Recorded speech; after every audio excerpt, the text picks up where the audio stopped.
The lake house belongs to us now, my mother-in-law Margaret announced, her voice cutting through the Sunday dinner silence like a knife. We're selling it tomorrow. I froze, my fork suspended midway to my mouth. The familiar dining room of my childhood home suddenly felt foreign, hostile even. My husband Thomas shifted uncomfortably beside me, but remained silent. You can't sell it, I managed to say, my voice steadier than I felt. That house has been in my family for generations. Margaret's perfectly painted lips curved into a smile that didn't reach her eyes. Actually, dear, we can. Your father left everything to Thomas when he passed, and as his parents, we're simply helping manage the property. My sister-in-law Victoria smirked from across the table. Don't be dramatic, Emma. It's just an old house. Besides, the property values around the lake have skyrocketed. It's time to cash in. I'm Emma Sullivan, 32, and 6 months ago, I lost my father to a sudden heart attack.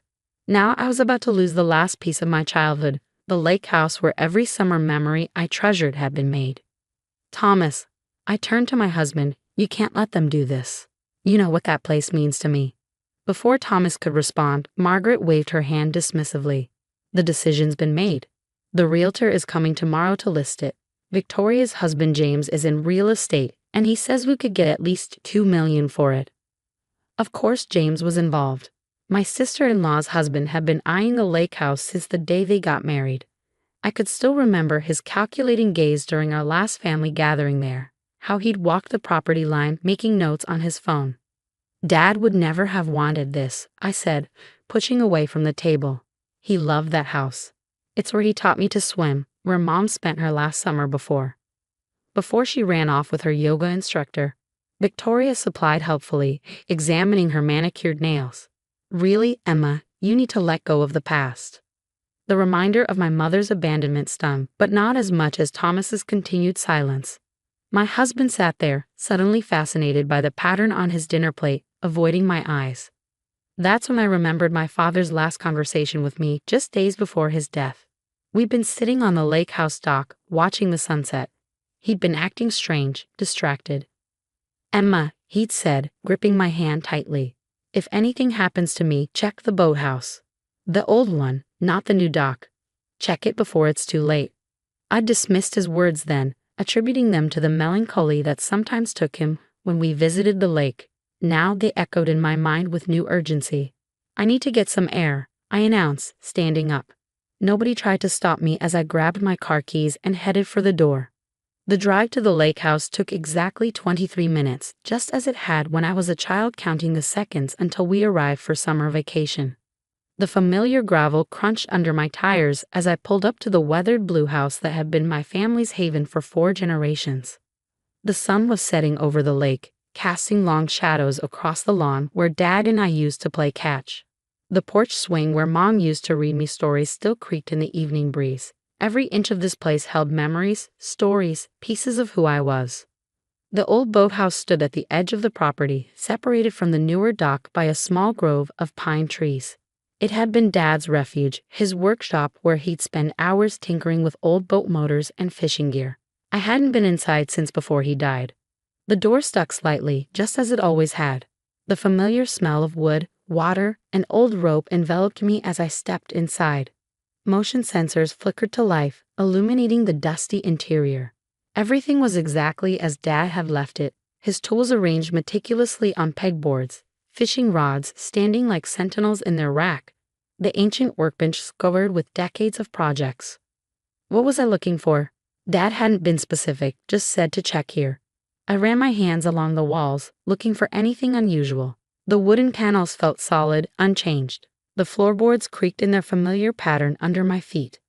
I was about to give up when I noticed something odd about the workbench. The heavy old piece had been my great-grandfather's, passed down through generations. I'd never paid much attention to it before, but now, in the harsh fluorescent lighting, I noticed that one of the legs seemed slightly shorter than the others.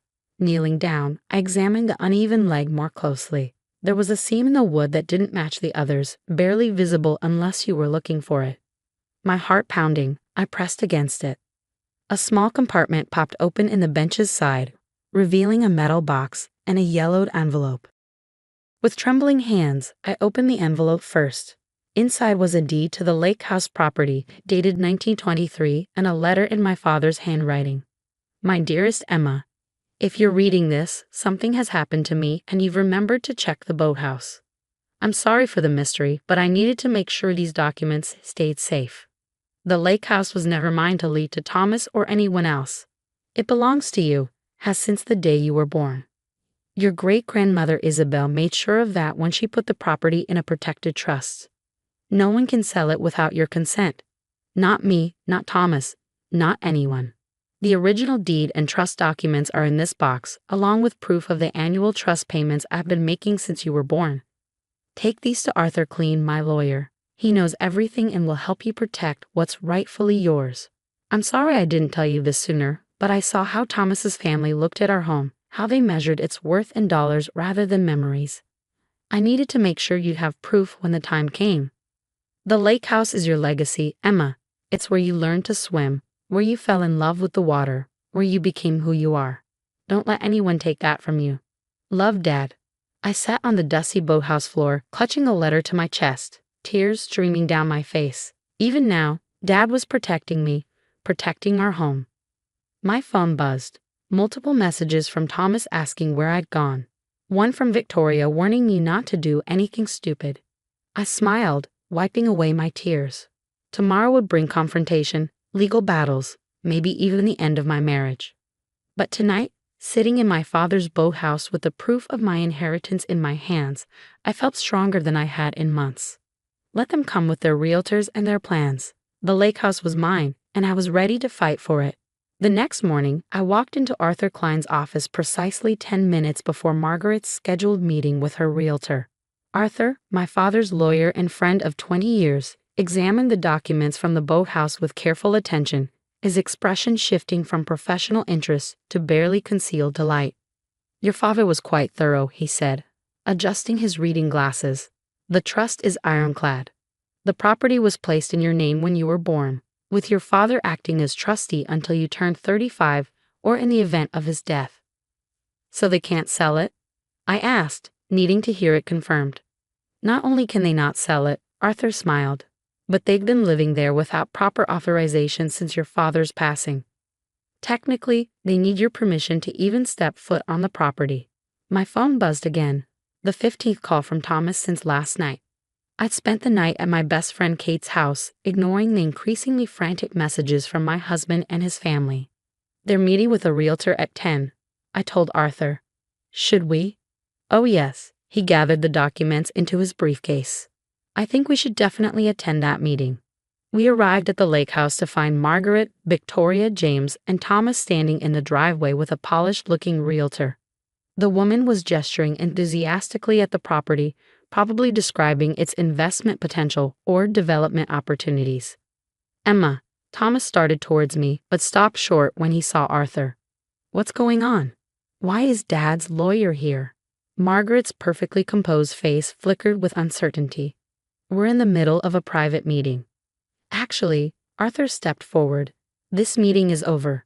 I have here, he patted his briefcase, documentation proving that this property belongs solely to Emma Sullivan, held in trust since her birth in 1991. The realtor's professional smile wavered. I'm sorry, but I was told the property was inherited by Thomas Sullivan.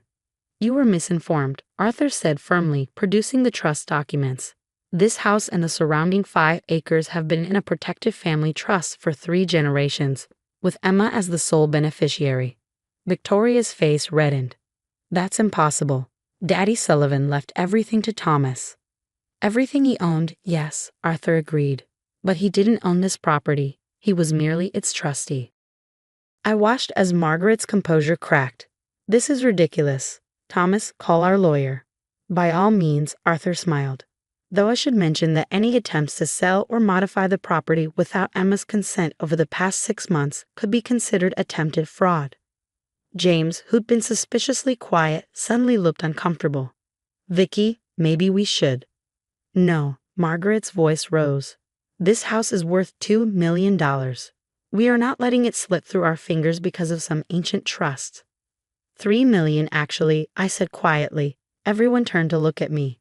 That's what the latest property assessment showed. Dad told me before he died.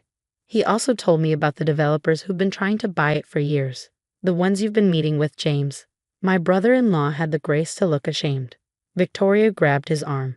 You said nobody knew about those meetings. Nobody was supposed to, I continued. Just like nobody was supposed to know about the plans to tear down the house and build luxury condos. Dad found out, though. That's why he made sure I knew where to find these documents. Thomas finally found his voice. Emma, why didn't you tell me about any of this? I looked at my husband of 5 years, really looked to him. Would it have made a difference? Would you have stood up to them? His silence was answer enough. Well, Arthur cleared his throat. I believe we're done here. Emma has some decisions to make about the property's future and about who will be permitted access to it. You can't just throw us out. Victoria protested. We've been living here since Daddy Sullivan died. Actually, she can, Arthur replied. And given the circumstances, I'd advise you to vacate the premises within 24 hours. Margaret turned to Thomas. Are you going to let her do this to us? To your family? I watched my husband, seeing him caught between loyalty to his controlling mother and his marriage, the same position he'd been in countless times before. I think, Thomas said slowly, we should do what Emma wants. For the first time since I'd met her, Margaret was speechless. The realtor, who'd been inching towards her car, finally made her escape. James followed shortly after, practically dragging a protesting Victoria with him. You'll regret this, Margaret hissed as she stormed past me. You have no idea what you're doing. Actually, I said, I know exactly what I'm doing. I'm protecting my home. After they left, Thomas and I stood in silence, watching the sun sparkle on the lake's surface. I'm sorry, he finally said. I should have stood up to them sooner. Yes, I agreed, you should have. What happens now? I thought about all the summers spent here, all the memories embedded in every corner of this property. I thought about Dad's workshop in the boathouse, Mom's garden by the kitchen window, the dock where I'd learned to fish. Now, I said, I decide who gets to be part of this home's future. And me? Thomas asked quietly. I turned to face him. That depends. Are you ready to choose between your mother's control and our marriage? Because I won't live like this anymore, Thomas. I won't spend my life waiting for you to find your backbone. He winced at my words but didn't argue. I should have listened when you talked about this place, about what it means to you. I got caught up in Mom's plans, in Victoria and James's talk about investment opportunities. I forgot about the memories. The question is, I said, what are you going to do now? Hans looked at the house, then back at me. I'd like to make new memories here, better ones. If you'll let me. It wasn't a complete solution, but it was a start. The next few months would bring changes, some painful, some necessary. Margaret and Victoria would fight, of course. They tried to contest the trusts, claimed Dad wasn't in his right mind, anything to get their hands on the property's value. But standing there with the lake house behind me, my father's letter in my pocket, and my husband finally choosing my side, I knew we'd weather whatever storms came our way. Arthur cleared his throat. Shall we go inside? We have some paperwork to discuss about the property's future management. I nodded, taking one last look at the lake. Somewhere, I hoped Dad was watching, proud that his daughter had found the strength to protect their family's legacy. Yes, I said. Let's go home. 1 year later, I stood on the dock of the lake house, watching the sunset paint the water in shades of gold and pink. The past 12 months had brought more changes than I could have imagined, but standing here, I knew every battle had been worth it. As predicted, Margaret and Victoria hadn't gone quietly.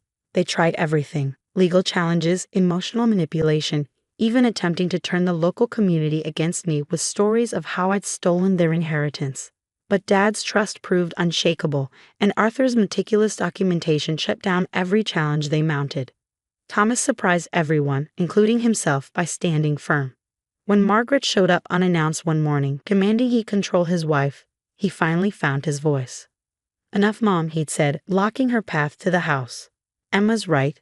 This place isn't about money. It's about family, about memories. If you can't respect that, you don't belong here. It was the first time I ever seen Margaret speechless. She'd left in tears, and Victoria hadn't spoken to us since. But Thomas stood taller after that day, like he finally broken free of an invisible weight. We spent the spring renovating, not to increase property value, but to preserve memories. The boathouse became a proper workshop again, with Dad's tools cleaned and organized. I found his old project notebooks tucked away in corners, filled with sketches and plans for improvements he'd wanted to make. Thomas took a particular interest in those notebooks. "Your dad was brilliant," he said one evening, poring over the detailed drawings. "These design modifications for the dock's support system. They're years ahead of their time."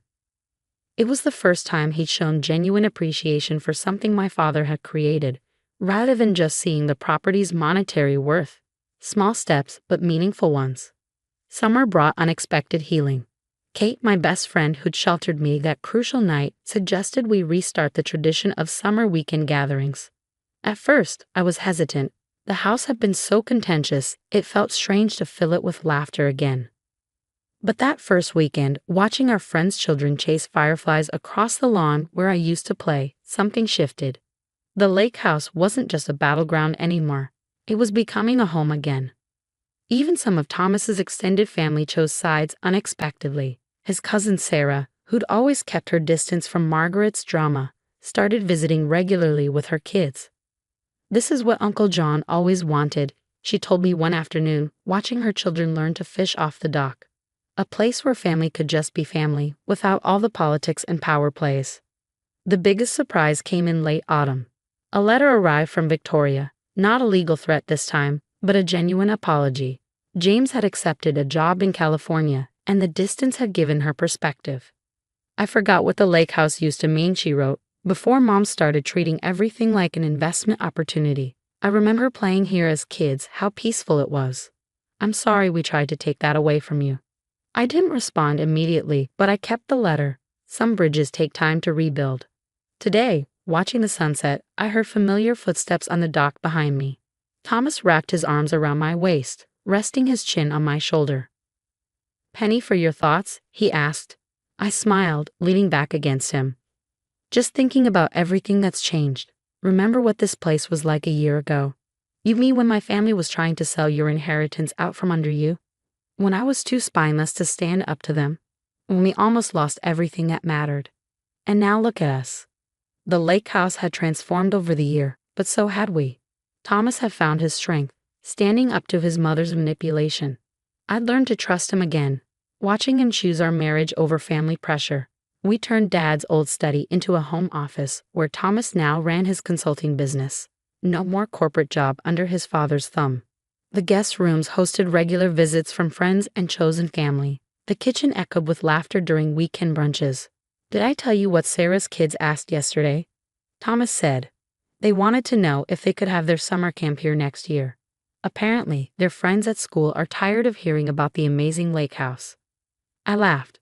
Well, the boathouse would make a perfect craft studio, and Dad's old workshop could teach them about boat maintenance. This was what Dad had protected all along. Not just property, but possibility. The chance for new generations to build their own memories here. "I have something to tell you," I said, turning to face Thomas. "I found out yesterday, but I wanted to wait for the right moment." His eyes widened as I took his hand and placed it on my stomach. "Really?" he whispered. I nodded. "Due in February.